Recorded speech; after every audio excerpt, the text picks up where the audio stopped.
J'ai toujours ressenti des douleurs pendant mes règles. J'ai très vite su que quelque chose n'allait pas, sans faire le rapprochement entre mon mal-être physique et mes cycles. Je trouvais étrange de souffrir autant, de ne pas pouvoir aller en cours puis au travail, de toujours connaître la douleur. Pendant des années, cela ne m'a pourtant pas empêché de mener une vie très remplie.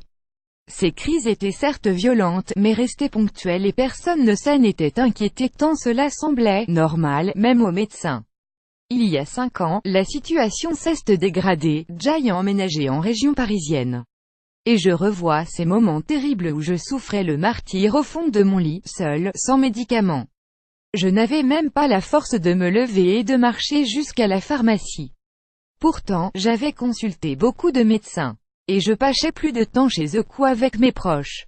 Parfois la douleur était tellement insupportable que je finissais aux urgences pour avoir de la morphine.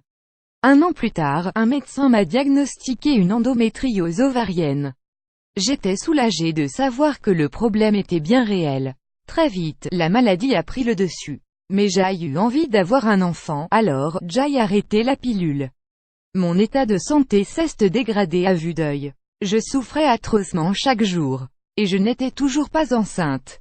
Alors que la douleur s'intensifiait, l'équipe médicale de l'hôpital Saint-Joseph à Paris m'a diagnostiqué à 26 ans, une endométriose sous-péritonéale profonde et digestive et une adénomyose, un type d'endométriose interne en plus de mon endométriose ovarienne.